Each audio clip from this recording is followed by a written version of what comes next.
Come along to the EHL Premier Division Finals of 2024. The 14th of April 2024 here in South West London at Sugden Road. Surbiton Hockey Club has been the most magnificent host of this fabulous event. Last year's champions in the women's section, East Grinstead, humbled yesterday after being 2-0 up in the opening match against Hampstead Westminster. They lost then 3-2 on the shootout as Mim Pritchard stepped forward and excelled herself for Hampstead and Westminster to send them to a first ever final opportunity. So EGs find themselves playing for the bronze medal against Wimbledon, starting for East Grinstead in goal, as she did yesterday, Isabel Field. Then number 5, Alex Maltzer. 6 is Amy Thompson. 7 on her last appearance for East Grinstead, Guada Fernandez-Lacourt, the captain. 9 is Courtney Hansford. 10, Laura Roper, also on her last appearance for this magnificent club. What an exceptional player. 12 is Lily Walker, she starts. 13, Ellie Rea. 2, Chloe Brown will wear 17.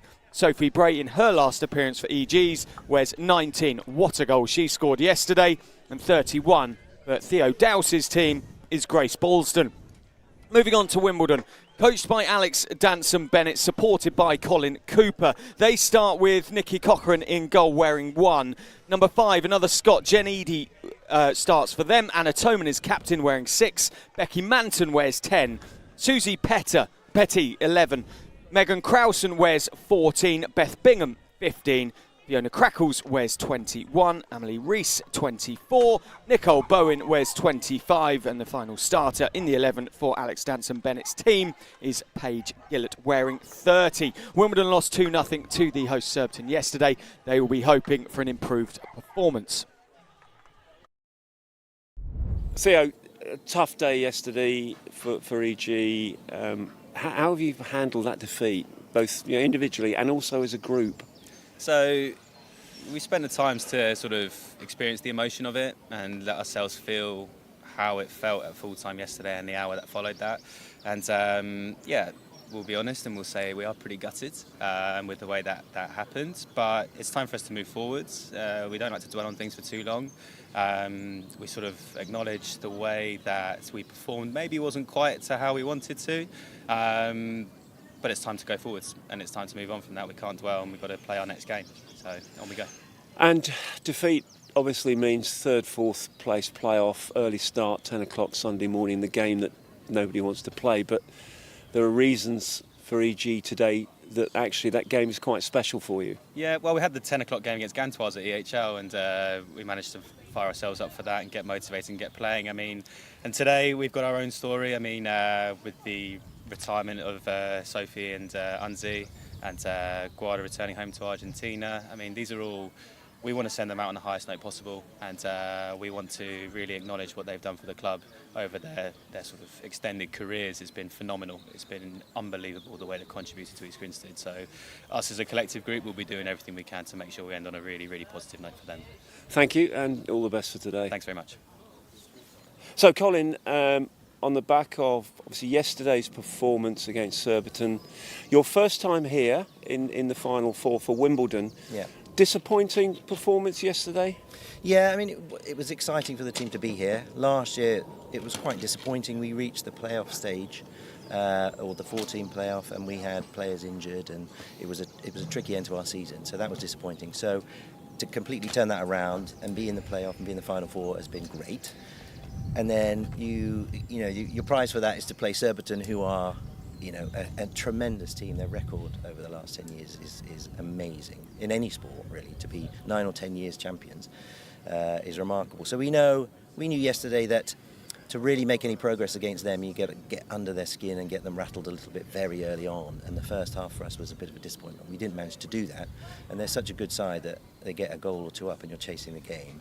That's a very difficult situation. So disappointing that we couldn't get going as quickly as we wanted and couldn't get them rattled. But the whole process of being here, it's great experience. We've got some young players in the team who will be around next year. They've learnt a lot already just being in a big competition and a big event. So lots of positives. Disappointing ultimately, but that's where we are.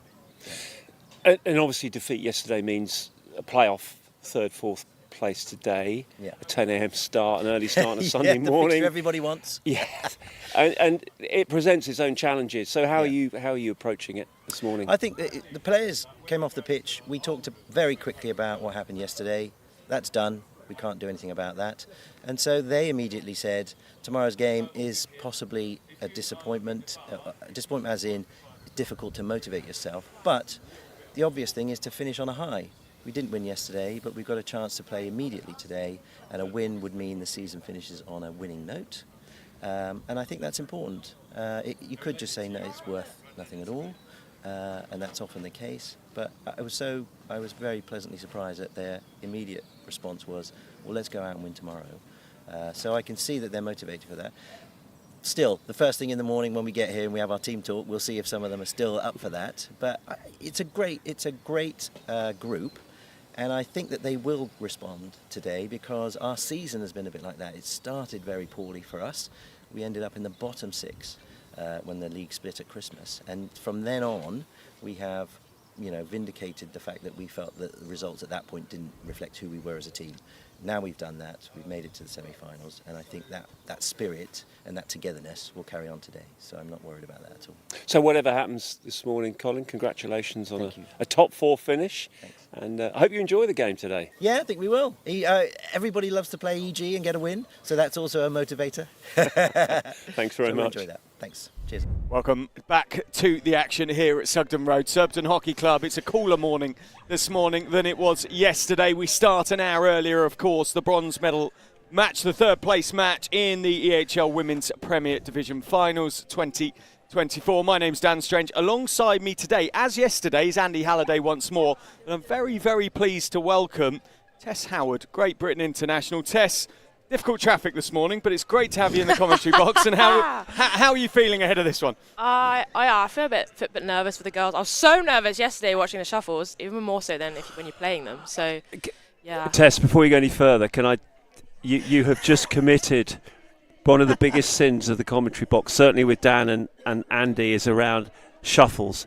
It's a shootout. Is it? Not that we are. That description is actually really important. 6 years international, and I still call them shuffles. No, that's light humour for people. It's an England, Great Britain thing, Tess. Only in England and Great Britain do anyone call it shuffles. Anywhere around the world, they don't call it shuffles. You just learn something new every day, don't you? Yeah, it's okay. My grandma calls them shuttles. Shuttles. She must be right then. We go with Grandma Howard. There we go. Right, here come the two teams. Wimbledon in the maroon, burgundy, and East Grinstead, last year's champions. And Tess, you said that you were nervous yesterday, as we just stopped you on the shuffles. How disappointed were the team? Obviously they were disappointed. They thought, or they looked like they had it in the bag for a lot of the game. But you've got to give everything to Hampstead Westminster because they really came back well at the team. I think it's important to give that to Hampstead in terms of their presentation. Laura Unsworth stepping forward on her last appearance. Alex Tanson-Bennett with the presentation. What a career for Laura Unsworth. No, Laura Roper, excuse me. Formerly Laura Unsworth, of course. Two great players. Of course, won Olympic gold together. Still, luckily, carrying on until after Paris. Roper, Andy? Oh, yes. I interviewed her after the game yesterday, and for somebody with so much experience, so many hundreds of games played, she was absolutely distraught at the end of that yesterday. So it makes no difference. I think that for me really showed me what a professional athlete. Her approach, she was distraught after that game yesterday. So don't think that it's sort of we're getting towards the end of a career and it doesn't matter anymore. It does. And thank goodness that she is still around and looking further ahead, obviously, for the summer.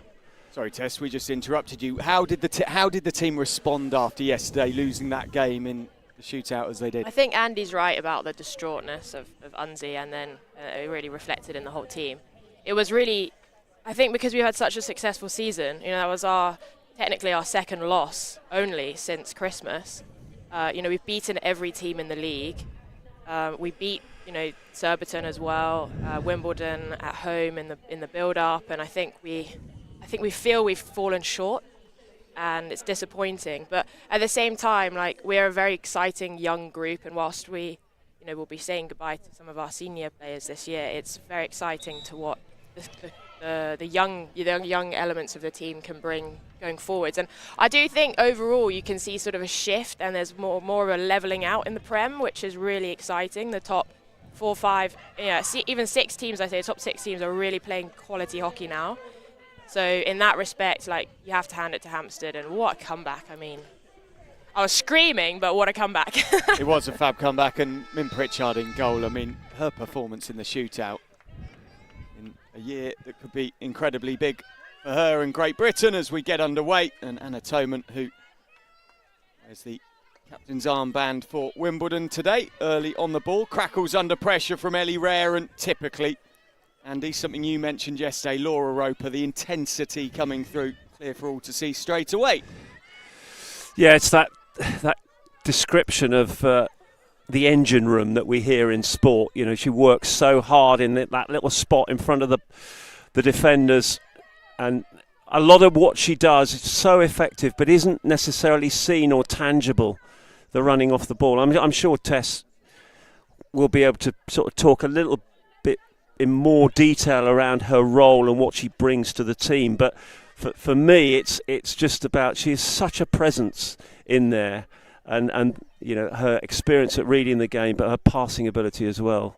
I think a lot of it is her positioning. Yeah, she's always just in front of that defensive line, as you say, but that's in both our pressing and our outlet, and she sort of shepherds, marshals it really to allow the other players to sort of be have a bit more freedom. So yeah, she's just, as you can see here, just marshalling. As Crackles gets Wimbledon moving forward, a more attacking set-up today from Wimbledon. They really struggled in the last third yesterday, and really didn't feel they actually offered much at all up top in terms of their manoeuvring of Surbiton's defence yesterday. It was a fairly comfortable 2-0 win in the end for the home team as Reynolds plays the ball back to Toman. The patience from Toman. It felt yesterday as if EG were undone a little bit with the high press that Hampstead and Westminster, and they deployed it for the whole game. You saw the first quarter, and you're thinking that 2-0 down at the end of that first quarter, EG 2 up, thinking that Hampstead and Westminster were going to crumble, but they kept that press really high. It was really effective. Yeah, I mean, you saw it was effective twice, which led to 2 of their goals. I think it's when you shut down all the passing lanes, you do force your defenders to make decisions, and you put them under pressure, and with big time, like the time pressure as well of us after winning 2-1, I think it was always going to force some sort of mistake, and that's all Hampstead were looking for. I don't think necessarily they undid us with their like outletting and their movement of the ball. I think EG actually played quite nicely in that respect, but in terms of their counter-attack hockey, yeah, it's really impressive. It remains 0-0 at the moment. We've got 12 minutes and 10 seconds left of the first quarter. Welcome along to England Hockey TV. If you're just joining us, where it's a busy day of action in the AHL Premier Division finals, as we will crown champions for both the women's and the men's. Surbiton have a chance of double glory today, of course, on home soil as well, as Sophie Bray collects the ball. Has to move it inside to Malta. Well in by her. I think she's a player that has really stood out this weekend. Yesterday, that assist to Sophie Bray on the move aerial, finding Bray, and I've got to give classy finish from Bray. But I mean, for Mauser to see the space, she's someone, Alex Mauser, that I've played with now for 3 or 4 years, and all she needs is that license to be herself, and then you just see sparks. She sees the game differently. It's really nice pairing her with Unzi because she provides that security. And she doesn't really play that role for Great Britain, does she? She tends to be a bit more in a bit more of a conservative role for Great Britain. Right, here she goes. Yeah, I think, there's a lot of things at play. You have much harder opposition, obviously. Oh, here we go for Wimbledon. Manton trying to get into the circle, quickly picked up by Lily Walker, who equally had a strong day yesterday for East Grinstead. Her again in the EHL a couple of weeks ago against Gantois, I think she was absolutely exceptional. Did you travel out to watch? I did. Unfortunately, I had a rehab to do. I've been rehabbing my hip. So Now, I'm not playing. Quick conversation on that, because it seems to be the conversations all Andy and I have had this weekend with players on commentary, because a lot of people are injured. How is the injury going? How's rehab going? Yeah, my first hockey session on Friday. Thanks for asking. Couldn't remember how to do a V-drag, but I'm sure it will come back. You don't need to V-drag. Oh, my hitting was still fine. Yeah, that's okay. That's all you need. That's all you need. All down the line, and Toman just watched it. Tess, after the disappointment of Tokyo and that whole period, has it made you doubly set, if you like, on Paris this year? I mean, how are you feeling about the whole your career and on the back of that experience? Wow, big question, Andy. Obviously, rupturing my ACL was really hard, and the recovery process, it took me probably 18 months to 2 years to probably get back to where I was. I had glimpses of it in the Commonwealth Games and throughout that summer, but I think last year in the Euros I started to feel really myself again. I'm really excited by the role that I could play for the team, and I just got to keep working and doing what's best for the team. Of course, it makes me more hungry that I couldn't go last time, but I think GB as a whole, where we're at, rivaling the teams we were, like at the qualifiers, how we played against Belgium was probably the best we've ever played against Belgium, and we weren't even at our full throttle. So I think in terms of what we've always said is we want to rival the top 5 teams. We want to be in that. We want to be beating them, and I think we're there now. And so the summer, the Pro League's going to be so exciting. So plug for the Pro League. Pro League starts 1st of June in terms of the London leg, and there are 8 days of action, 1st of June through to the 12th. You'll have to go on the englandhockey.co.uk website to check the dates, or go to fah.hockey, which has all the detail as well. Some amazing matches coming up, Tess. The likes of Germany, the likes of India, the likes of Australia. The Australia games are 7th and 8th and 9th of June, and the 8th of June Ashes, is sold if you out. will. The Ashes, that's how I've been telling it, Tess. It's all about the Ashes. We'll have to, I don't know, burn an old hockey stick or something and put it in an urn of our own. Roper, he turns really, really strongly, and just creating space, even as she turned through 2 players, Crackles being one of them. Good experience of beating Australia, not in a Great Britain. Well, Oh my goodness, that was close. for England in the Commonwealth Games in Birmingham. You scored in that, didn't you, in the final? Yes, I was a very nice deflection. Did I know what was going on? I'm just going to say I did. I knew what was going on. Even if you don't test the full, you never say you don't know. Exactly. Do you? Going back to the Belgium game that you mentioned in Valencia, I mean, look at one of the goals for Belgium in that. Herniers shinned it in, if I remember rightly, and Oh, yeah. ran away, arms in the air, delighted. It's top-level sport, and that's what it means, and that's sometimes where you have to go to. I was just easing you down. I always know what goal. Yeah. Where the goal is. Tess, I have to apologise asking you such a big question. No, it's okay. I love 8 minutes deep past questions. 10 on a Sunday I morning. haven't even finished my coffee. Yeah. But this is it's such a great chance for our listeners to hear from somebody who is so highly respected in the hockey world with all that you've done. And Crackles. I guess one of the things that has really struck me about coming out of 16 years working with amongst the senior groups is there is this fascination from a lot of the club athletes around what life is actually like as a performance athlete. Hence why the big question No, at that's fine. 10 past 10. Of course I can add more. So just think about Wimbledon here and their first appearance in these finals.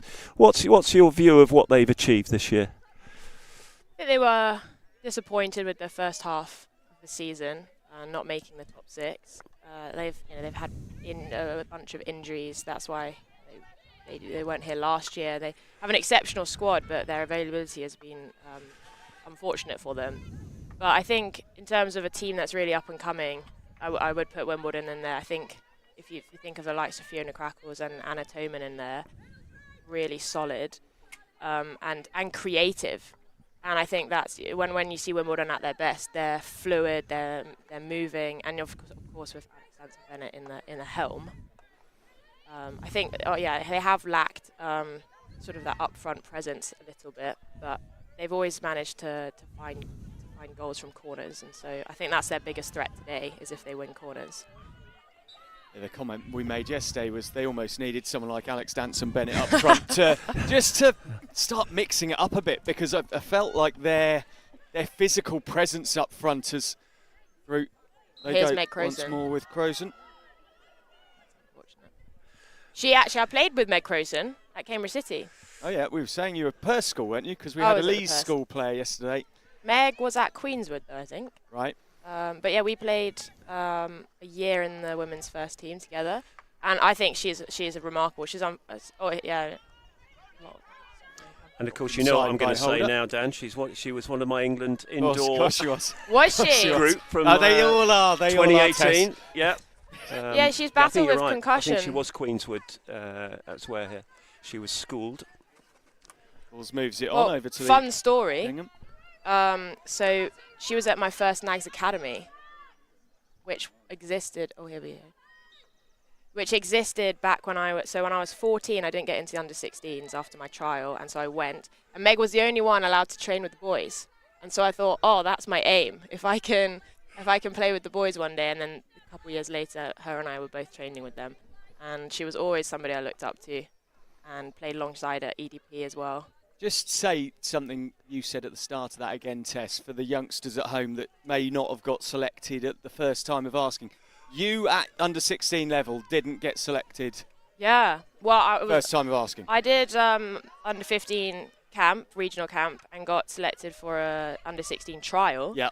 And then I went there, was very unconfident, didn't think I should be there, and I didn't. Eventually, I got dropped after the first session, but then I joined the Nags Academy and then did loads of running work and own skill work, and then came back the following year. Oh, here we go. Go Pippa Lock, playing it inside, That's lovely. finding Roper on her own. Locks to the left of her. Roper doesn't Oh. quite get the finishing touch she wanted. The back of the stick was utilised. Well, there you go, Tess. The hope for all young players there is, if they don't get selected sometime, it can also develop resilience as well, can't it? Yeah, it was 3 years from then being selected to under 16s the following year to having my senior debut. So it was a hard first year, but then it was quite accelerated. Yeah. So Wimbledon, 2 minutes 53 left in the first quarter. Petty cuts back as Locke comes across to try and stop her.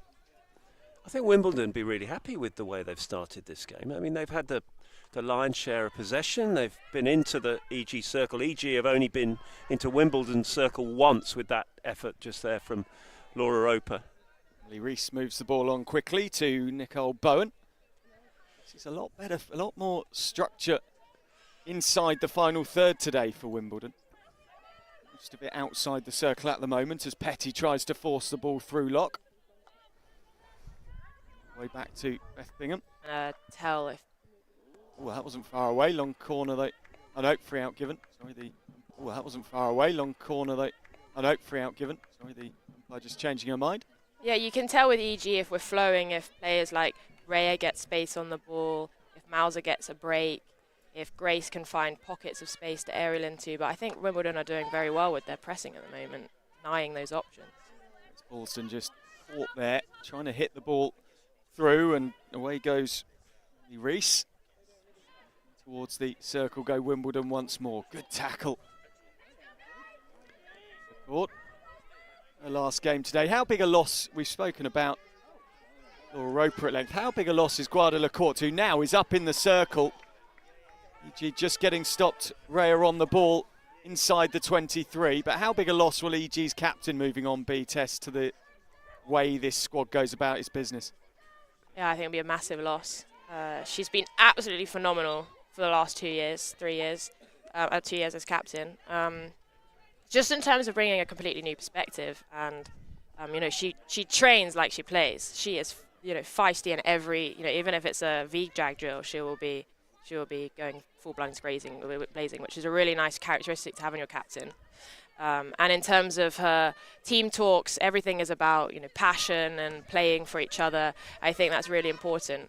Sometimes I think British people, we could get a little bit, I don't know, straight jacket a little bit. But there's so much passion from G, and that's really nice to encourage all of us. She's a Junior World Cup winner, isn't she? They beat, 2016, I think they beat the Netherlands, Argentina, and I believe going back to Argentina with the hope of actually trying to get into the Argentinian setup once more. Yeah, I absolutely think she can make it. And have you learnt a bit more about red wine and steak? Here we go. Roper comes forward into the circle. Toman backstick, surely. Ooh. I think No, it's given us the other way. there was a thought of a back stick there, but I think there was the danger. I think it obviously, but yeah, To interesting me, one, that. Yeah. Toman played the ball with her back stick in towards the goalkeeper Cochrane, but Wimbledon get away with it. The hooter goes. And he made me laugh there because I remember a few years ago now, but when we did a lot more travelling on international hockey commentary, and the gig to get was always Argentina in Argentina for exactly those reasons. You know, a nice steak, nice glass of wine in the evenings. It's not. Have you been? I'm trying to think if you've played much in Argentina. Yeah, recently. I was just there. Of course you were. Of in course you were. November. Yeah, November. Of course, December. Of course you were. How do you enjoy it? Oh, amazing. The crowd, well, was just. The game that we played, well, we drew 1-1 the first game and then lost 2-1 the second. But I mean, the crowd was packed. It was very hot, but but the sun had set, so it was a beautiful atmosphere. And I don't know if the fans were I don't know, really, really geared up for the game or whatever. But they were so electric. And I remember taking the stroke in the second game. And I had unfortunately been off for 10 minutes in the first half, and the whole crowd just went dead silent. And I was like, I think the entire of Argentina don't want me to score this. So I was just like, watch the ball. And then fortunately muscle memory kicked in, and it did go in the goal. But it was, a crazy experience. We were talking to Phil Roper about commentators' curse yesterday, and I had to own up to putting some commentators' curse on you in the Pro League against New Zealand. God. I heard about this. You were stepping up to score your hat-trick, Andy. I'm not sure if you've heard this story. Stepping up to score a hat-trick. She's already scored a penalty stroke against Brooke Roberts of New Zealand. They switch goalkeepers. O'Hanlon comes in. And a field goal, must say. And I said, A Tess nice Howard here, backspace. ready to score her first ever hat-trick. I literally said, ready to score her first ever international hat-trick for Great Britain. Look, it was a good save. And it was a great save. It wasn't a great flick, but it wasn't a bad flick. If it had been the original goalie who was small, It was straight then it would have overhead. been fine. But she was tall, so she got a pad to it. And I felt dreadful, although obviously having to stay unbiased on commentary, felt dreadful for Tess because I literally put the absolute mockers on I Andy. blame you. Yeah, it was. Well, that was the first time I had both taken an international flick and secondly taken a second international flick. So it was quite funny though. We still won the game 2-0, so it was fine. That trip for the Pro League to Argentina in December, how much did you learn about your team there? Because my view on it was, obviously the Dutch performances were difficult, but that's partly because the Dutch are, I would say, above other teams in the world. You mentioned earlier trying to compete with the top teams, and I think GB at the moment are, they're putting in the performances against Argentina, who have finished second in the last World Cup, second in the last Olympics. You're matching them. Oh, it's a world apart from where we were at, say, 2022 World Cup. I think even though that game was only a 1-0 loss in the quarter-final, did we create? Not that much. And I think what you see now is we're playing our game against the top teams. And I think the style of hockey that David Ralph, Katie Glynn and Jodie Paul are doing for us is a very fluid, expressive attacking, which is creating a lot of space, which is really great because then you can see players come alive. And then our defensive structure is a lot more solid than it used to be. And so I think there's a whole sort of, classic phrase of singing on the same hymn sheet, but I think that's really what we're doing. And it's more exciting. It's not like, we'll park the bus and see if we can get counter-attack. It's like, no, let's actually go and play against these teams. Which surely for you creates space for you to do what you do well inside the 23, which really is where you need the ball. Yeah, I mean, we've preferably in the circle. We've got you have to run less, but you know what I mean. Oh yeah, here we go, Meg Crowson. Love that. Crowson down the line it goes. Picked off by Amy Thompson. She's a good player. Played really well at the EHL. Played very well indoor for EGs as they won the indoor championships recently, Thompson. She is one to watch. My friends keep joking, but I have nicknamed her LA28 because, well, that's an effort. And there is Thompson moving the ball on once more to Roper, who sadly won't be at LA28. Well, unless she comes out of retirement, she won't be at LA28 because she has announced that she will be stepping away from the sport after Paris with the most glittering of careers to take memories from. Still 0-0 here. Yeah, you talk about second quarter. Sorry, you talk about players in EG that we're going to miss, but the players who are still here in terms of Amy Thompson, she's only just going to thrive over the next couple of years. 23, Rumor has it she got an offer from Stixer as well, which I don't know if she's going to take it or not, but it's really exciting because it just shows there's talent in our pathway. Yes, she is 23. Yep. Well, Wimbledon, Bingham, back to Toman. Going back to Argentina, Tess, is that sort of the most passionate crowd you've played in front of? Hockey crowd? Other than Surbiton Hockey Club right now. Love your irony. The crowd is building. The sun's out. I'm being serious. I think we're nearly a sellout. The EG today. crowd. You mentioned that. I think we are nearly at a sellout today. I've got ticket news. I've had it in my hand for the last 15 minutes. I've been so engrossed in the conversation. We are sold out today. Wow. However, a la Wimbledon Tennis Championships, resales will be available on the gate throughout the day, subject to availability. So, if you fancy watching hockey in the sunshine down at Sugden Road and potentially cheering on your team or coming just to see some fabulous hockey or seeing it for the first time, however you want to come and enjoy it, then come along, see if you can get a ticket. You may well be able to. Ellie Rare just kicking the ball and looking up to the heavens in frustration. But you're saying about the players coming through. Andy and I were having a conversation prior to coming over with Bieber Mills' parents. She's one for the future that you will know all too well because you play as a forward with the likes of Ellie Rea and Bieber coming through, who's a forward as well. Having those sort of exciting players stepping in for EG, potentially stepping in for England or Great Britain in the future, you have to have those players in the pathway to step in when the legends like Roper and co retire. And I know they're different position, Mills and people like that to Laura Roper, but it gives you guys sort of security knowing that there are good players coming through to join you. For sure.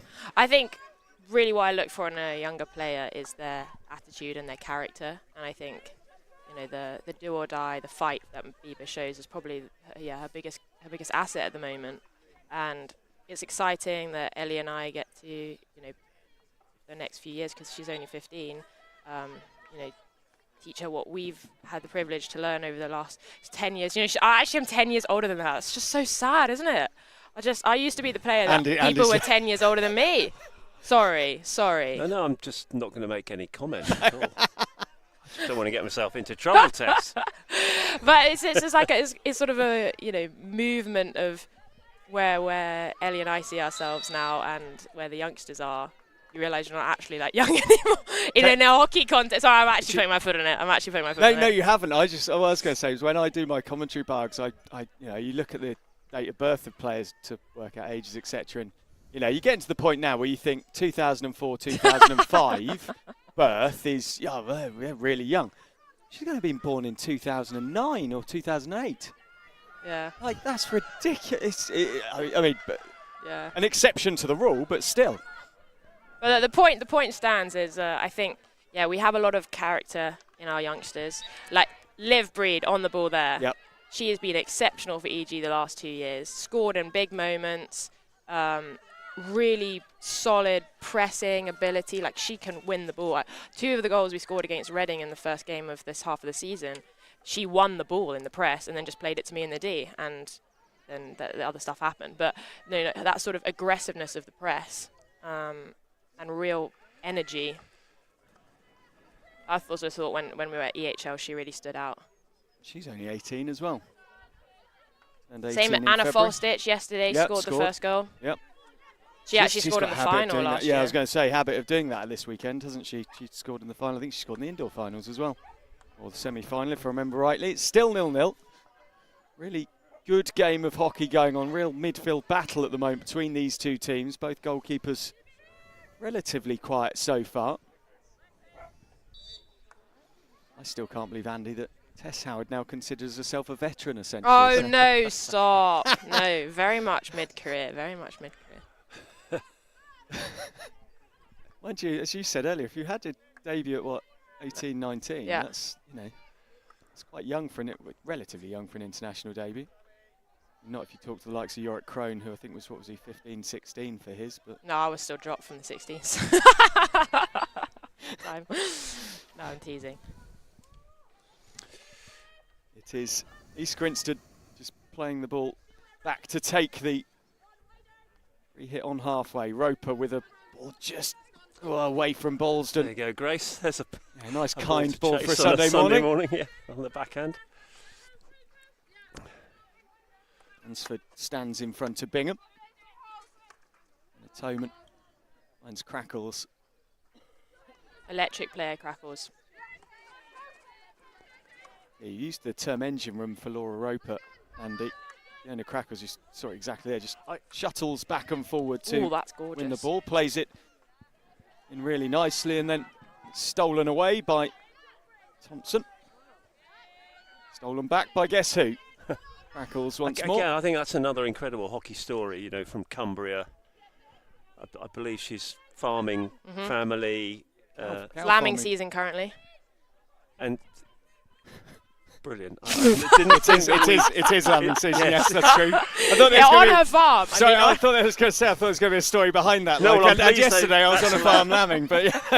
I'm pleased that that's allowed her her to play family's here. lambing right now. Right. Okay. Yeah. But I mean, again, you know, that, and you know, within months she's in an Olympic Games. I just Oh yeah, of course. trying to fathom that one out from. I'll also drop in there that she went to She did. followed in my footsteps. She's still at Durham. She is, apparently. yeah. Is she?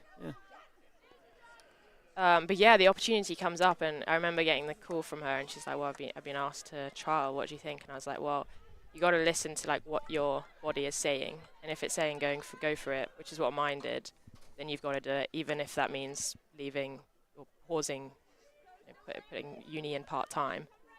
And I remember we went out to Holland. It was still all the COVID protocol. We went out to Holland, and she played, and she just looked so at home, and her natural explosivity has given her the ability to compete very early on in her career and create, and I think she's only going to go, strength to strength. For GB in England, of course, she got less than 50 caps for both GB, so 80 overall. But as you said, competing early in her career, it seems like she's been there for 6, 7, 8, 9 years. You know, she's that sort of player. You saw what was GB in England's centre midfield before Fiona Crackles, which is almost daft thing to say, but it does feel a bit like that. Oh, for sure. Floor appealed slightly, I'd say, as well in that way, as Hansford steals the ball well. Hansford picks up again. Oh, nasty. Nothing malicious there. Hansford just coming through and connecting with the Wimbledon player. I think it's Reynolds who's on the floor. I'll confirm in a moment. Nothing malicious. It was just a awkward contact to the head, essentially. But awkward contact to the head, essentially. Yeah, 50-50 challenge there. The ball just, it's that difficult as a defender stepping in there when that ball is just literally moved as you're about to make the tackle. You can't get out of the way. And Medic coming on for Wimbledon. And Crackle's very concerned, just making sure, I'm sure she's going to have to go off here to be checked. Liam McCloskey is the physio for the Wimbledon team. Comes in to check all is well. It is Reynolds who was on the ground. Reynolds. Hansford just apologises. No malice in it. That just shows the commitment of both players, though, to try and win the ball. Rightly, she goes off just to be checked over. I think just to finish on Crackles, what was quite remarkable was that, you know, she plays in the screen for GB now, but at Tokyo Olympics she played in midfield, and that just shows her pure athleticism and like versatility. When I first met her, she played at the back, and I just think, yeah, her dynamism, good word, dynamism, means that she has the ability to find those little pockets of space. And I think as a midfielder, when the pocket is collapsing and you can burst out, like I remember a goal against Belgium 2 years ago in the Pro League, she literally ran from the 25 to the other 25 with little pop 3D skills, played it to me at the top of the D, and then I just hit it in. But all the work came from her 3D skills, and to have a midfielder or a screen who's really good at finding those little spaces just means you can open up the pitch, and then it's just everything can happen from there. Betty moves the ball back to Toman. Came back into the international fold after that knee injury in that Argentina tour alongside Giselle Ansley. Of course, Pern Webb out at the moment and was out at that time. She's actually just stood in the stand behind us off to the left-hand side, just back on the pitch, I believe, playing Holly. Is that right, Tess? Yeah. Great Britain. Ball goes back to Chloe Brown. She seems to be, from all the research I do, Chloe Brown, a very, very popular member of the East Grinstead Club. Is that correct? Oh, of course. Yeah, big popularity within the EG faithful as well. As the ball is bounced in towards Meltzer. The EG faithful being those who bring the drums and the flares. And A bit quiet this morning. are they here? I can hear a drum. OG's had a drum yesterday. I think the EG They drum do sell is drums in Weybridge. As the ball just... I think it's a nice atmosphere having drums and, some people chanting and all that sort of stuff as the brilliant. ball's spun by Sally In Simon. fact, as you speak, Dan, Yeah, there we go. as if by magic, although I think the EG drum was beating a funeral march after yesterday's game. Would that be fair, Tess? Oh, cutting, Andy. Truth. It's Out true, comes though. Cochrane. Simon gets the ball and just didn't quite connect with that one as she wanted to. I've actually really loved this season. If you look on a bit of social media on the EG, the OG firm, I think they call Old Georgians, it's actually quite nice to see a little bit of rivalry Ultras, isn't it, creeping the in. It's the OGs? Ultras. I know. It's the Yeah. It's just a bit, I think it's just all a bit of fun, it adds a bit of spice, a bit of bite, a bit of, it does. it's not just everyone sat there tipping their cappuccinos on a Sunday afternoon and going polite applause. Yeah, Do you remember last year at the final? I'm pretty sure the EG faithful won it for us. Yeah? Yeah, because they were stood at the halfway, literally 3 rows of them with their drum, beating away, making it feel like we were at home and Surbiton weren't at home. And I do think that really helped us. When we scored our first and second goals and we were 2-0 up, the crowd, them specifically, made it feel like, yeah, we were at home. You made the point talking about Argentina earlier and the passion out there and the deathly silence as you stepped up to take a penalty stroke and how that can affect your... Well, you clearly went through it very calmly psychologically, or to make sure your psychology was right. Just focus on the ball, focus on the right things. But it can make a difference. You'll know that, playing in big games overseas and how crowds can have an impact. It's lovely to hear an atmosphere. It's just nice to get that. You see it at Lee Valley. When that's packed, it does make a difference. And Lovely score from Sally Simon. Homan just lets that drift out of play, and EG are just starting to tick along here and create some things around the edges of the circle. So regards the energy of Lee Valley, I think my best memory of it was after that Belgium goal I told you about with Crackles, and I ran somewhat to the sideline with Crackles, and then I saw what was that? Just the character Chloe Brown Oh, yeah, there. yeah, With it's you, just so you were great. when you laughed when Dan said, "Tell us about Chloe Brown." Oh yeah. And there was a classic little bit just in front of the box there, 2 balls on. She asked, bring a ball on, but she already had a ball between her feet. It was just I could see that character shining through there. Sorry, you were saying about Lee Valley, yeah. Well, here we go. Lovely pick up by Susie Petter, bring it away. Bray just cut off from her, and she then just accidentally knocks it out of play. So I went, somewhat to the crowd with Crackles, and there was a hen do party. Hen do at Lee Valley? From the north, not only from the north, from Durham area.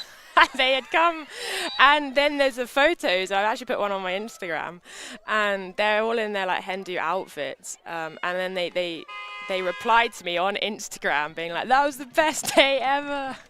Well, with that, at Lee Valley this summer, if you want your tickets for your stag and hen do, there are tickets available. It is 0-0 at half-time. A very, very close encounter, this one, for third place in the AHL Women's Premier Division Finals of 2024. And we'll have plenty more for you come the second half. We'll be back very soon indeed.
Welcome back to the action here at Sugden Road. Beautiful, beautiful Sunday morning. It is a sellout here at Surbiton Hockey Club on this EHL Premier Division Finals Day for 2024. The good news is, though, that if you would like to come and watch the action and you're not just going to sit and watch it on England Hockey TV today, which is a great option, there are some ticket resales being available on the gate. So you could come down and try your luck, but it's only on the gate on ticket resales. 0-0 at half-time here between East Grinstead, last year's champions, defeated yesterday by Hampstead and Westminster after a 2-2 draw in a shootout, and Wimbledon, who lost 2-0 to the host Surbiton yesterday in their semi-final. Wimbledon's performance has improved drastically today, far more attacking. Test for East Grinstead, they started to impose themselves in an attacking sense, but I don't think it's really clicked for them yet in this game. No, Do you I think think that's they're a fair? little bit sleepy. Yeah, I would really like to see just an all-or-nothing performance. Okay, so that's not what I meant. I meant I really want to see them go at it, is what I mean. Like, they've Well, got Phil nothing to lose. Phil Roper yesterday about Wimbledon against Old Georgian said they need to step up and punch him in the face. Yeah. We're like, Phil, you can't really say that on broadcast. He said, Well- I don't mean literally. I'd like to see them throw a little bit what they had in the first half against Hampstead last week, that punch. You get the sense with them, and you said it earlier about we were talking about Laura Roper and the devastation of losing yesterday. It's hard then to pick yourself back up for the game that no one wants to be in, essentially, isn't it? Yeah, I think we're certainly playing for pride here, and also, we've got 6 players who it's their last game, and you wanna end on a high, and I think I've got a feeling EG will suddenly we will start sparking. Walker and Malza just with a little interplay, beautiful little interplay actually down the right hand side. That's really well worked. Falstish, who's been on the score sheet this week, and very nearly. Not far away at the back post, but Bray couldn't quite get the finishing touch. Nicky Cochran would have been pleased to see the ball drift off for a long corner. Thompson continues to impress here this weekend. On the line from Walker. Spin from Falstish again, just into the plate. Really attacking start from EG. I think the combination down the right-hand side of Lily and Mauser is very effective. Lily Walker, very sort of, not necessarily at club level, but I think internationally, an underrated player at the moment. She does a lot very well, but never really gets sort of mentioned as much, purely because she has that almost consistent role, like Malsa, I suppose, within the Great Britain England squad. It's just almost a consistent role she has at the moment. Yeah, she was 19 when we won Commonwealth Gold and was a big part of that team. And so I think she certainly is establishing herself in the team and in our squad. I think at club, though, you just see her come alive in everything because she gets more time on the ball, and what she's done for EG this season.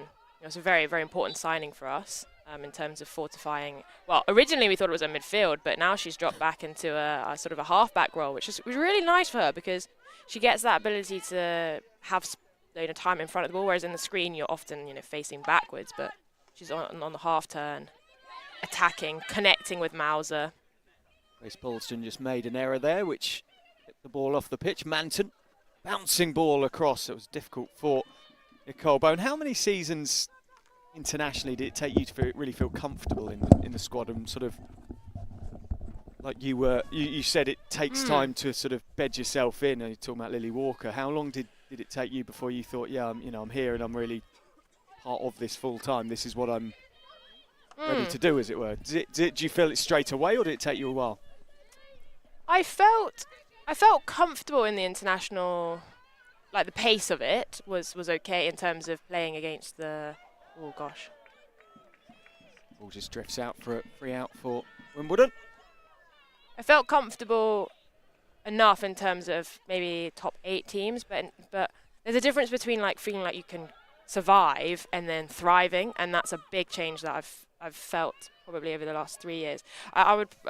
it's difficult because I felt like I was getting real good momentum before Tokyo, and then in terms of... Falstish just offloads. Roper can't pick up because Crackles comes in, and that's what Fiona Crackles does best. Just breaks things down and wins back possession. Jen Eady moves it on to Manton. Here is Lily Walker. Offering her no space at all. Oh, lovely piece of skill, but it was easy pickings for Thompson.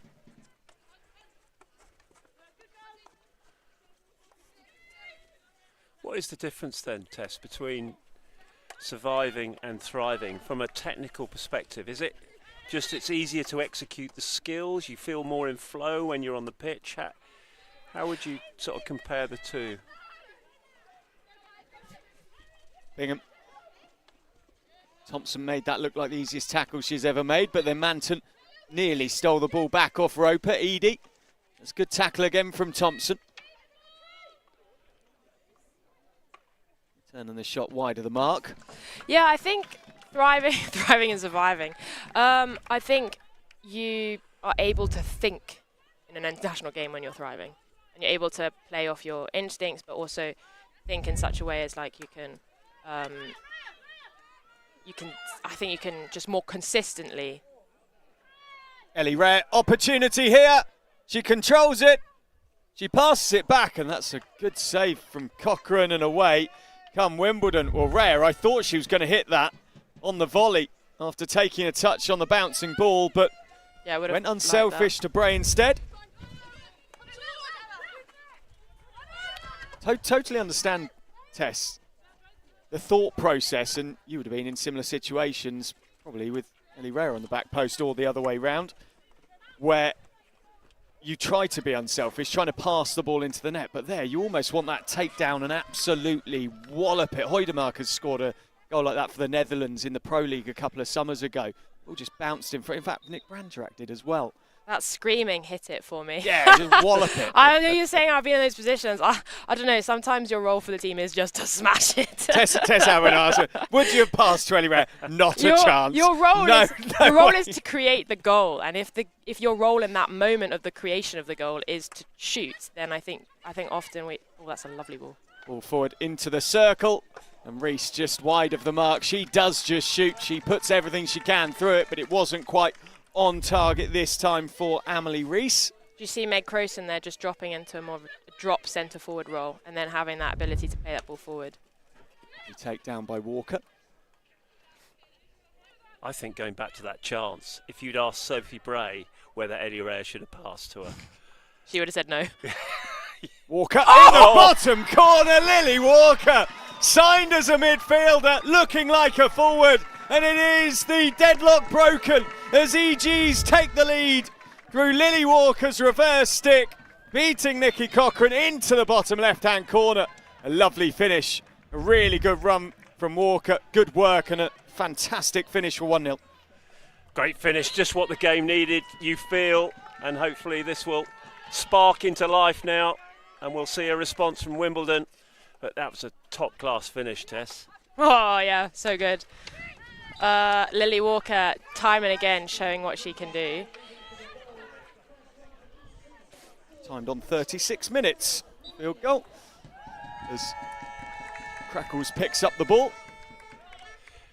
A free hit. Now it really will force Wimbledon to the jugular here. That was a flaw to score as well. Yeah. Real pinpoint.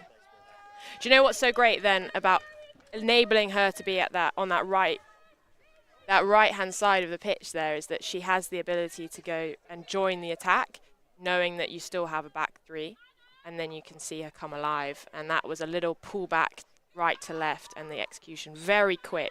Normally reverses take a while to get off, but she's done well there. Crackles. Thompson again. A tackling masterclass at the moment from Amy Thompson. Plus the pace to come out of it, and then she's away. The distribution's good as well. Yeah, we're just complimenting left, right, and centre. Oh, Didn't quite A get rare. that tackle right. a rare one. Sold on the reverse and left the trailing leg. But even then as well, she made sure she didn't let the player go past, which... Ball or player, that's the rule. Absolutely. Hansford misses both as Toman wrong foots her. That's a lovely ball into the circle. Reese turns on the reverse herself and just missing the mark as Jen Eadie was there. A difficult deflection it would have been for the Scottish player. But Wimbledon threatening. Still failing to draw a save from Isabel Field.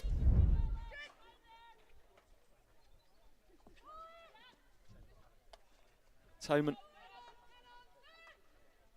Crackles straight down the middle. It goes to Rosen. Corner given.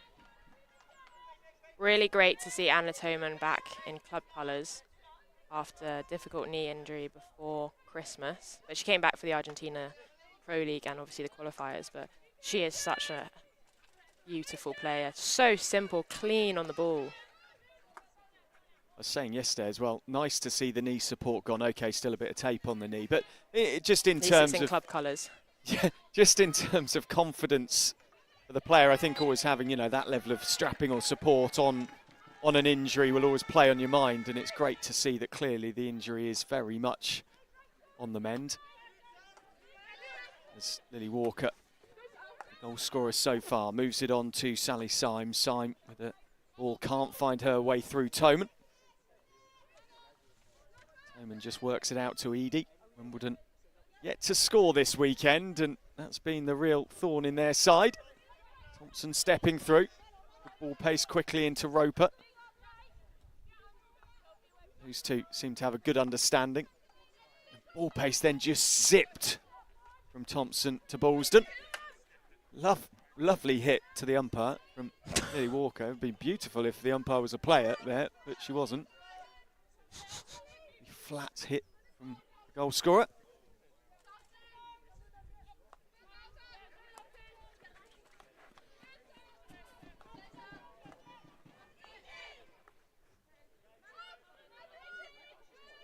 Toman steps. It's that change of pace. Driving through.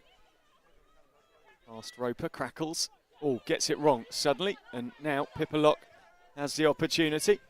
One way and the other. Little bouncing ball through McDonald. Couldn't find the ball through. 5 minutes and 3 seconds left in the third quarter. And it's a quarter where Lily Walker's goal is making the difference at the moment. East Grinstead having a 1-0 lead in his third place playoff in the EHL Women's Division Premier Finals. One corner given.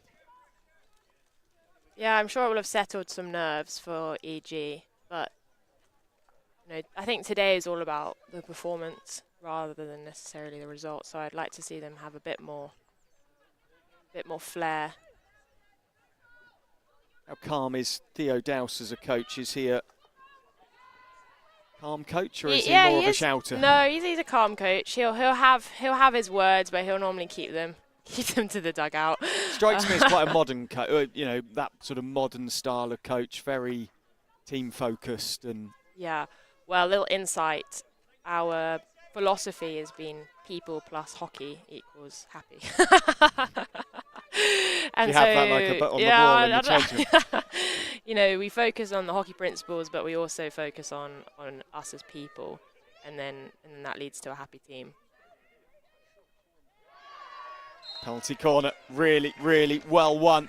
Down on the right-hand side. I think that was Liv Breed winning that. Here's Liv Breed, yep. In the Such sunshine. a talent. Actually voted most valuable personality yesterday in the team. Most valuable personality? Yeah, MVP, yeah. Wow, okay. That's a new one, I've not Our heard player of of the season did go to Lily Walker, so. Yep, well, there's why with that goal today. Grace Ballston steps forward. You love it when your 18-year-old wins most valuable personality. Yeah.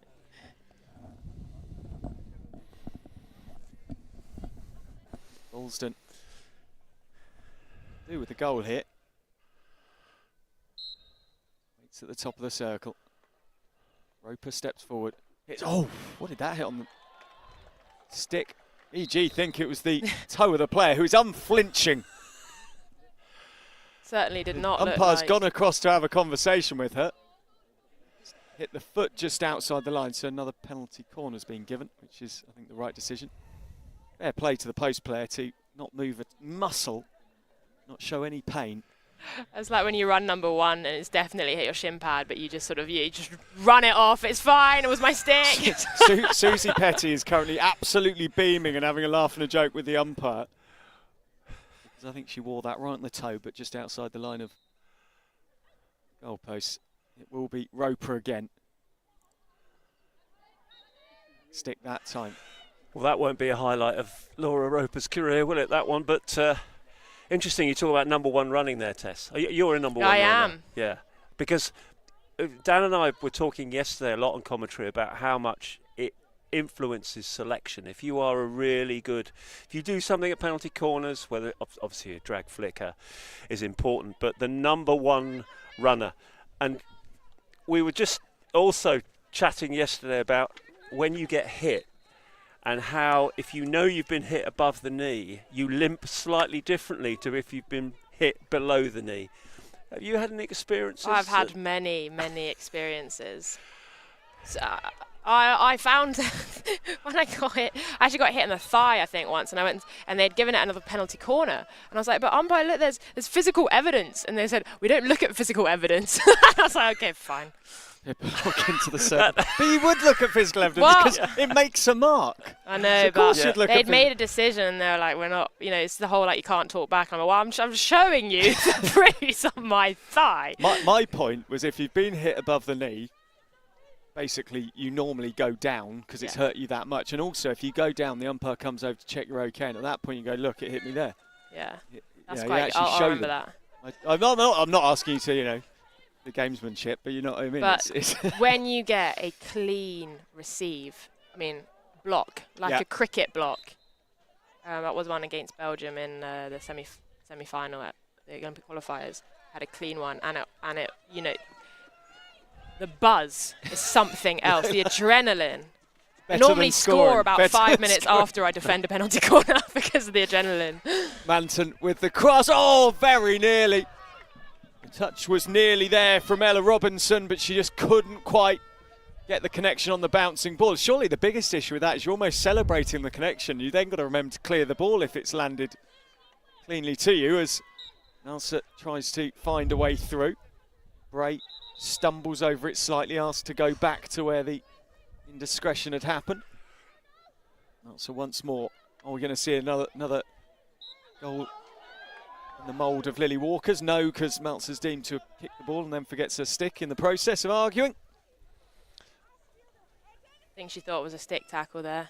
The point Andy was making, saying about Tess being a number one runner, and it comes back to the conversation we had about the early stages of Tess's career, and I think it's a crucial thing to teach youngsters is, making yourself good at penalty corner options. I don't just mean being the drag flicker, being the Yibby Janssen, actually being a good injector, a good stick stopper, a good post player.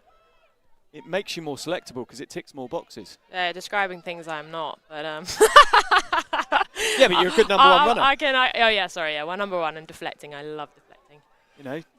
Drag flicking, how's that coming on? Well, given my hip injury, not great. Oh, fair enough. But it's something I definitely want to develop. Roper. I used to do it as a junior, so. Tess Howard aiming to be up there with Yibby Janssen's stats on the next cycle. Say that with such confidence. Can try. So she's in phenomenal form at the moment as the hooter goes 1-0 EG. And it's a game where they're threatening to score a second. What do you think of the top goal scorer armband thing that you have to wear in Pro League? I love it. She's always going to wear it, though. Well, there's your challenge. There's your challenge, right?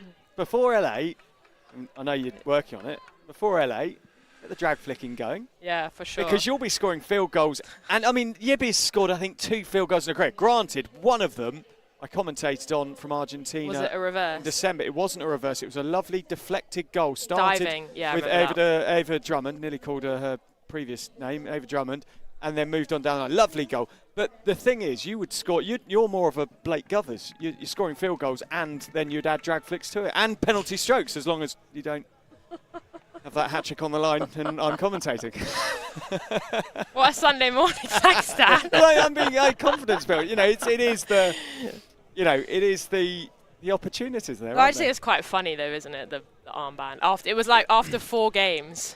My thing with the armband is, and I look at it from a broadcast view, not from a player's view, is if you're the top scorer and if it's moving around a lot, it's creating profile for the players. Yeah, my belief is we've got to sell the sport, we've got to sell the players, which sells the sport. If we sell the sport and we sell the players earn more sponsorship. The sport earns more sponsorship. The broadcasters, the broadcast rights get paid more or bought for more.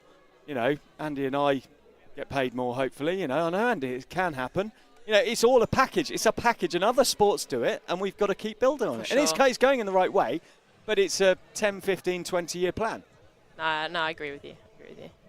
And there's, next season when Tess Howard's running around in the Pro League in her top scorer's armband, and she looks This is outrageous. Looks dead in the camera and, gives a little wink, I'll know that she's remembered this conversation.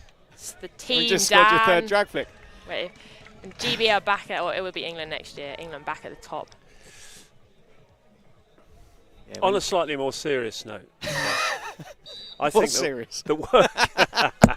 No, I think what we can't fail to mention is the work that you've done around the skirts, the shorts, the clothing, the whole approach. And I think it's been groundbreaking, not just for hockey, but across. I've seen so many positive comments from other sports linking into what you've done. What was the motivator behind it? Having experienced, before you answer, having experienced as a team manager the problems with kit, both with men and women, was it the international kit challenge that prompted it, or was it just a general, your sort of your own personal thoughts on it?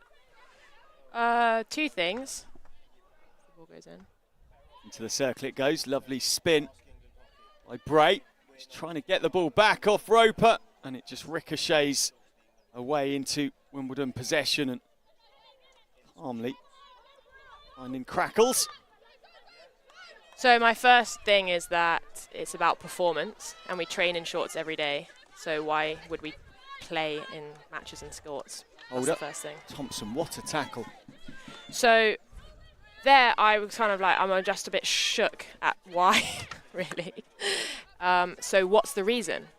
So I asked why, and then I looked at school sport uniforms, and I was struck again by the fact that I grew up wearing a skirt to play sport, and the boys wore shorts. And what does this gender divide mean? Why? Again, why? And if it's a performance benefit, then I understand that. But if it was a performance benefit, the men would wear skirts.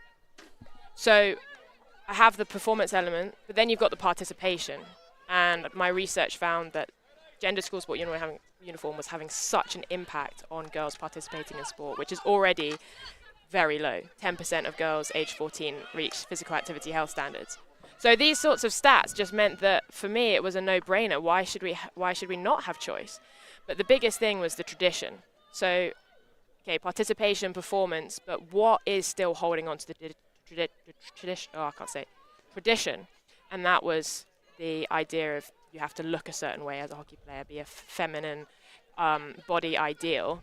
And I just never really understood why our having to wear a skirt should define what it means to be a hockey player. And so I felt very uncomfortable in our GB kit wearing this compression skirt, which is what we had to wear, and a compression tank top. And so for me it was, if I'm feeling uncomfortable at the top of my game, fit athlete, I'm sure there are other people feeling the same way. So participation, performance, and then the patriarchal aspect of why do we still have to wear this if the history of it is something is discriminating women. And it was amazing to wear shorts last year. It was for the first time at the Euros. And the thing is, the grassroots movement is growing so fast. It's just been, hasn't it just been applied in France? It has. Right, Ooh, good effort. Young girl I saw on social media helping lead the fight. Yeah. That's an interesting point as well. I coach an under-8s team, a mixed under-8s team, obviously, as they should be at that age, and I believe they should be quite further on in their junior playing days. And I was trying to explain to my daughter what you had achieved and that history had been made. And she looked at me plain back in the eye and she just went, "But why didn't they have a choice, Daddy?" And I just went, "Yeah, fair point." She wears compression trousers on the days it's a bit cold, and she actually wears a skirt when she's not wearing compression trousers, all the two together, because that's what she wants to wear. Not because I'm stood there going, "No, you have to wear shorts now because that's the new thing that's come in." She goes, No, I quite like a skirt. I find it comfortable. And that's your point, isn't it? It's about that freedom of choice and what works for you. It's definitely freedom of choice. But I also think there's an element of what's always been done and what's available. And so I think ultimately we have essentially the choice to wear whatever we want on our bottom when we train, and every single member of our team trains in shorts or leggings if it's cold. And so I do still think there is a big hold of tradition on our game, and that is deferring people, because again the sport comes from where private school element. And so I think for our sport to diversify in the way that we want it to, it has to look different, player profile, etc. But what we wear has a massive impact. And that young girl you're talking about in France, 6 years old, she was told to wear a skirt, didn't want to wear it, was about to leave sport, about to leave hockey, and her mum wrote to the French Federation. Lovely ball into the circle. What a reverse stick, and Crowson scores on the reverse. Really well taken goal. And Wimbledon are back in this at 1 apiece. Sorry to interrupt you there, Tess. A great finish from a player you know well. No, I'm big up Meg Crowson wearing the number 14 as well. What a beautiful reverse. Yeah, really love that. Sorry, you were saying they wrote to the French basically Federation. finished. Yeah, she sent a note to the French Federation saying international rules have changed, England hockey's rules have changed. Why is French hockey still saying this? And so they changed the rules. The circle it and goes. she stayed in hockey, and that's important. Sorry, that was also a point I was about to come on to before you started that element of that fabulous story. Comes back to a point you said about 10% of 14-year-olds stay in sport. Yeah. Now, this is something that I'm very passionate on working on. Is that then that what we need to focus on when we're training kids, and KIT is part of it, but it's also to create an ethos around junior sport, which is around being active and playing sport of whatever format, whatever sport it may be, being part of a team or enjoying the environment of working with other people to do that, to then try and embed it in the future, not just be about you're a hockey player now at 9 years of age and that's it. Lovely drive in to the right-hand side. Another corner one. Breed, and another corner one for East Grinstead. We'll come back to that conversation in a moment, because I think it might be quite a long one, about how you can get those stats up from 10%. I mean, it's so depressing that is the case. East Grinstead have another penalty corner. They need a goal to make it 2-1, because at the moment, with Wimbledon back in this, could be going to a shootout for the second day in a row for East Grinstead. I'm not sure that Tess Howard's nerves can take that. Shootout. Shootout. Not anything else. Not anything else. No, I think we've set up here with two castles. Talking about change in hockey, Tess. That's a sea change I want to see in England. No longer the word shuffles being used. Yes. Come to the top. Ballston it is. Big deflection. What did it hit? Play on, says the umpire. Falstish, who has a habit of scoring in big games, wins another penalty corner. They got to unleash Grace Ballston, I think. She's got fire in her today.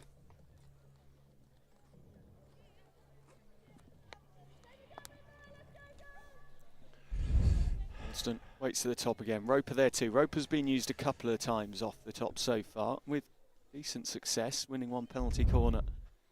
Hitting Petty just outside the line.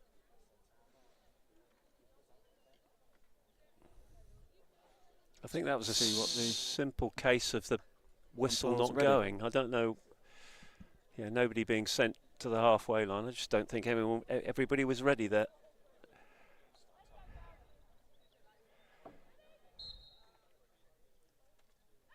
It comes again. Across to Roper. Slap. Good save.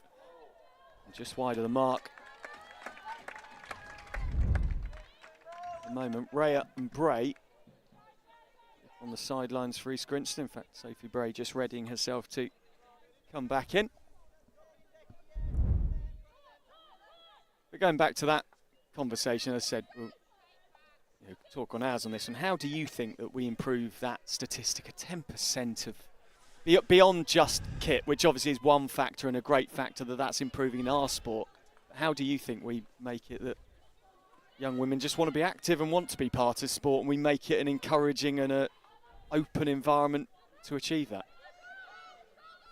Number one is taking away the competition element of the hierarchy in sport, because I think a lot of young girls want to be in that competition, but in terms of hierarchy of you're aged 10 and you're a good hockey player, and then therefore everybody else is not a good hockey player, and like tiering people from very early on.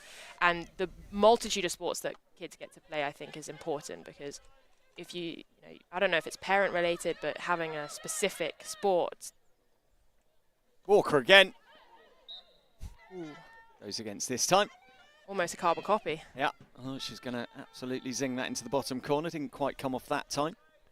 I think it's even a broader issue, Tess. I think around, you know, I work up at Framlingham College with Lisa Letchford, who you'll know, who's a former international player. And as head of hockey, the big thing for her is around simply making the sport enjoyable. So it doesn't become a chore. It's not games in an afternoon.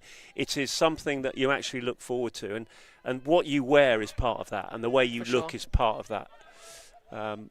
Comfort. Yeah. Confidence. Donnell has the ball for Wimbledon, bursting into the 23. Rees offering top of the circle.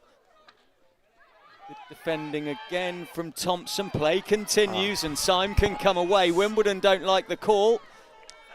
They're not careful. Was that an advantage? I'm not sure. If it was, Tess, how would you have felt with the ball on your stick at that angle if the ball's just come off a foot? I'm sure I would have done the Can I have same. the penalty corner? Would you have just stopped and... I don't know. I think I would have, I don't know, flung it across the D early on for my player diving in. Yeah, it's always difficult to see from this angle. Petty. Forward. Brown just didn't quite get the touch she wanted. Balston came in as Crowson comes across to try and tackle her. 5:25, very much game on in game one of second day of action from the AHL Women's Premier Division Finals of 2024 here at Sugden Road, Surbiton. We're looking to decide who finishes third and who finishes fourth in this season. Last year's champions trying to find a way past Wimbledon, who finished 8th in the first stage of the season. That's alluded to. Very talented team, squad Wimbledon, but lacking player availability at the start of the season. It's an honour to have you in here, Tess. Where's your money going at this point? 5 minutes to go? I don't know where that was going. It's Like what my difficult- investment plans it's are. Another big question for You you. got pension yet? Pick a winner. What's your view on a SIP? Yeah, SIP pension. I think late winner from Bray or Anna Folstitch. Righty-ho. Left-hand side it goes. About the development of the game. Is that a market hockey can move into? It's down the line. Joey Grinstead, Brown. Well picked up, moved forward by Lucy Holder. Holder just offloads quickly. Rees, McDonald, who's had a good game. Well, slightly off. Petty now with space to run into. Well done by Lee. Well at Lee. And to Crowson again. Roper, of course, making the tackle. And now a chance for Rees Grinstead as Hansford picks up on the left-hand side, but no, she doesn't, because very quickly Edie came across. The game has drifted into a the counter. You have it, no, we'll have it. The court. It's the ball down the line. Here comes the goal, I'm telling you. Malsa. Still going. Across comes Crackles with a brick wall-esque tackle. The ball's not going through and neither are you, and Alex Malsa didn't overly like it.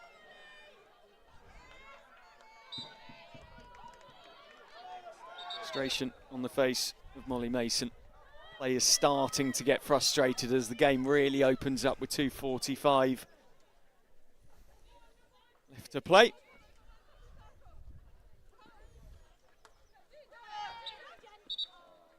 Free hit given. Edie, good running that time. Court just shadowing Malsa there too.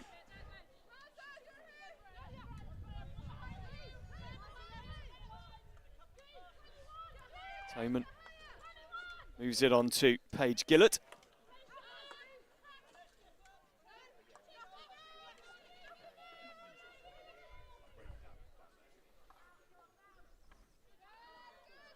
Clever play. Lifted ball across, not what you need from a Wimbledon point of view. They wanted it down low and Ella Robinson was in the right position. It's 1:54 in the game. Plenty of time for a goal, but the game has just gone almost a little bit flat. Pass inside from Brown. Raya. It's up and spins. Nicely done by Edie. Win the ball back for Wimbledon. Wondering whether Theo Dowse has told Sophie Bray to go and just go and stand up high. If we do get an opportunity, Elsa Here we does go. brilliantly to find Bray, and then look at her body position to try and take Edie out of the game. He gets back very, very well. That's clever by Alex Malser to just use her position on the pitch to make sure Edie couldn't get across to the player she passed the ball to. Now, Lily Walker, goal scorer. Toman is there. To play it goes. The umpire offers no signal, now offers a long corner. No White was. 45 seconds. Set up for Laura Roper. I thought she was going to take the ball forward herself. Patience. Alston. Brown.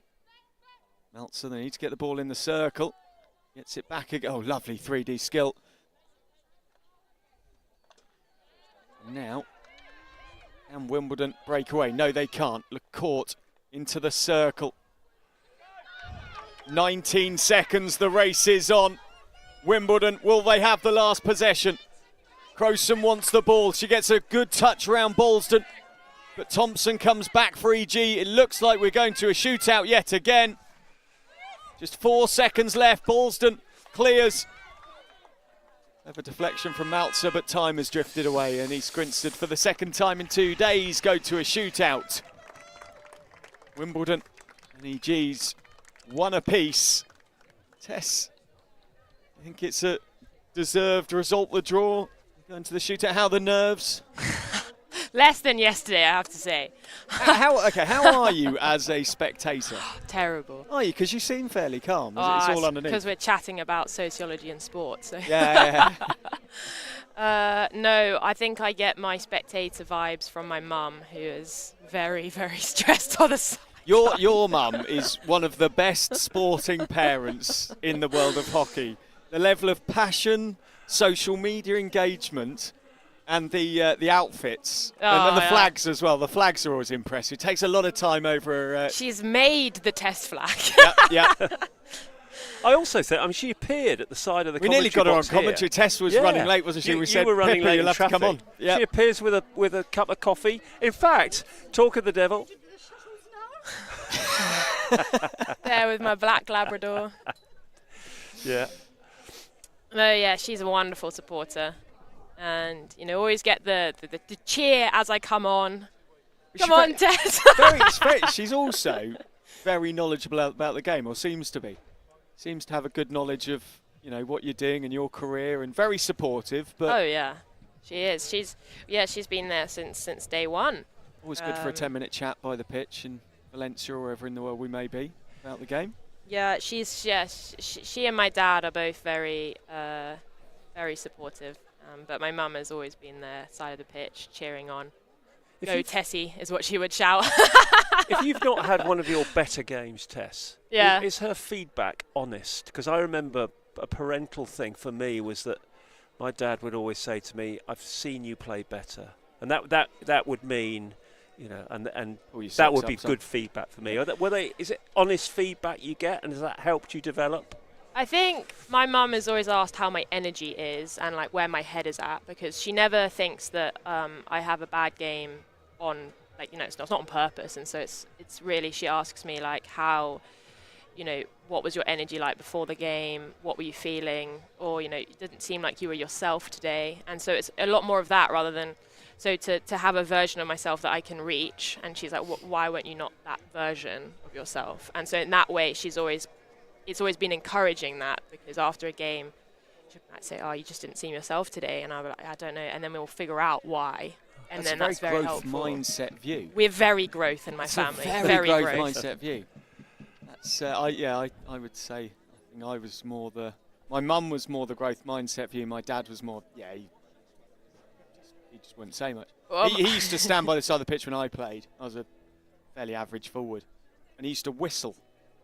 And if he whistled once, it meant the game's too narrow, get wide. And and he did it once. And this is a very, very funny, strange family story, often told over the dinner table if we've got guests around, where he actually did it once where he stood with friends and it wasn't a particularly narrow game. He said, watch this. I'll whistle. He'll be at the sideline inside 5 seconds. He whistled. Over I went. And it's amazing as well, talking about parents, about how it won't just be parents in the game, but the people you respect behind the scenes, their impact on players is huge, because they're the ones often picking up the pieces when it's gone wrong. But they're also, and I've seen this with you, and I know this from other players and within my family, my sister was an international Paralympian. They're also the first person you look for in the stadium after you've hugged your teammates having won a big game, to go and give a hug and say thank you, because they want to say well done. It's a crucial part of the game. I also think that parents that sugarcoat everything, even if you've had a bad game, later in life you won't thank them for that. You need some reality. You need a bit of feedback. And talking about reality, we are about to face our second shootout of the weekend. It's East Grinstead and Wimbledon. East Grinstead yesterday, Bray and Meltzer scored, then Breed, LaCourt and Brown or failed to. And Pritchard in goal then. We've got Isabel Field. Your first hand go up, Tess, shootout. You're the first one out there. Yeah, give me the ball. I'll take the first one. Or will I take the fifth? I didn't use. Oh, in terms of that, I don't. Yeah, I've taken a few firsts. But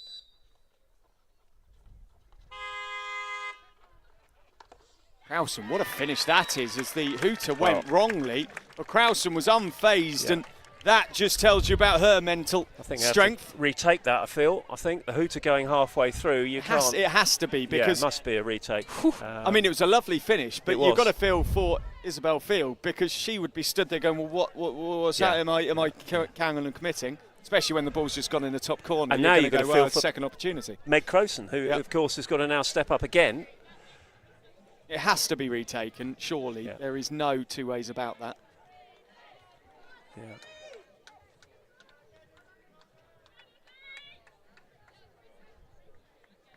Sorry, Meg. A retake. Sorry, Dan. Meg, you were just saying about. Are you naturally? Would you volunteer for these? Are you? Oh, I love them. Yeah. You want to know if you can do it. I think that's the biggest thing. It's pressure is a privilege. So Krausen take two against Izzy Field. 8 seconds from the 23. Get the ball over the line. Or not. On the second time, of asking. It loops up, hits the crossbar, very nearly creeped in off the post. But poor Krausen, after scoring with her first effort, the hooter going part way through, is so unfortunate with the second.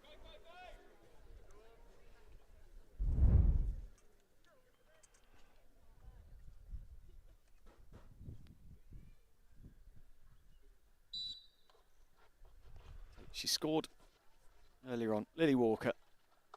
She scores this time on the reverse stick into the left-hand corner again. Walker can't miss today. She is so classy. Watch this space. I'm telling you, she will define the midfield of England hockey and give you hockey to come. She's looked very good at defence today as Crackles steps up. Had a lot of impact going forward. Crackles thought about the wind up, the slap. Field moving well. Oh, very good finish, Fiona Crackles. Wimbledon, one apiece now. One behind, one. Really good to see Crackles moving the ball really nicely, just finding the space. And I always felt that at the beginning, when I used to take shuffles at the start, the goalie has to move their legs. There's always going to be space. Meltzer steps forward. One apiece, but EG's second. She's going to flick the ball over. Cochrane there, she does try to, and the hooter goes, and the second bite of the cherry. It's too late for Meltzer, didn't connect enough anyway. It stays at one apiece. She's still got a smile on her face though. I thought she was going to lob her on the first attempt. I thought she should have gone for that. Looked like she changed her mind there, Tess. Bit of indecision. Yeah. She would have done that ordinarily, I think. Of course, that was the way that the Spanish broke Irish hearts out in Valencia, wasn't it? Not for the first time Spain have done that. Toman. Easy field. Low, Toman. Too good. Forward steps, Liv Breed. Youngster. Nice in her veins. Happy to take the pressure. 2-1 the score at the moment. Breed, very, very, very calm indeed. Went one way, came a long way back against the clock, just managed to sneak it into the side netting. Born in Brighton, Liv, and travels to EG for all our trainings and matches, and dedicated parents, amazing parents. Just looked over to them and gave them a bit of a wink there. It's fine, it was all in hand. Edie steps forward. Good save, Field. Edie tries again and Field's there for the double save. And then Field just boots the ball past Jen Edie for good measure. Sophie Bray steps forward. Scored yesterday in the shootout. It is currently 2 apiece. EG have 2 left. Wimbledon have 1 within the first battery of 5.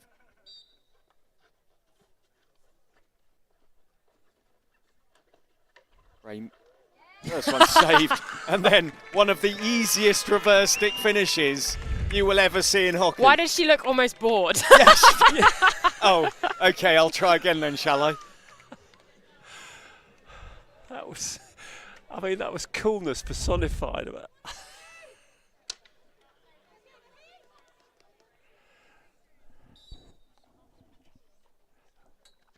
It's Manton. Step forward. She scores. Does very well. So pressure, to a degree, is on EG. But Ellie Rare knows that if she scores this, they win. If she doesn't, it goes to sudden death. You know, when I first met Bray and she was talking to me about being a forward, she says, when you get in the D, you have to have an element of swagger. And I think nice. she personifies that. Ellie Rare. Cochrane to take third for EG. If she can score, she does score. Ellie Rare was decisive there. She dominated that shootout attempt and then squared up Cochrane and finished well. 4-3, EG take it in the shootout. And Tess, they controlled that shootout well. Really, really proud of the team there. Tough to go 1-1, but really great to see them win bronze. We came second in the league, didn't we? And then win bronze. I think that's a pretty decent season. Decent season indeed, and from Wimbledon's perspective, Andy, 8th after the first round of English Hockey League season. Of course, it then goes on into the lower section as they came through, got that chance to play themselves into the playoffs and did so. Impressive performance from them, bearing in mind where they started the season. Yes, I think so. Having spoken to Colin Cooper, the assistant coach, this morning, and Alex, I do feel that they see getting here as a bonus. A top 4 finish is a real bonus for them, and you know they'll take this experience away, come back stronger next year. I know it's a great sporting cliche, but I think they'll be pleased with the season that they've had. So, at the end of the first game of the day, it is East Grinstead that take the win on the shootout. They lost on the shootout, of course, in the semi-final. They rectify that today, and the tears and the emotion, because so many of their great players, the likes of Lacourt, the likes of Roper, the likes of Bray, their East Grinstead careers come to an end. But it comes to an end on a positive note after a really enjoyable game between East Grinstead and Wimbledon. It is East Grinstead that take the win in the bronze medal match here. The champions of last year have to settle for bronze. We'll have plenty more action coming up later on England Hockey TV.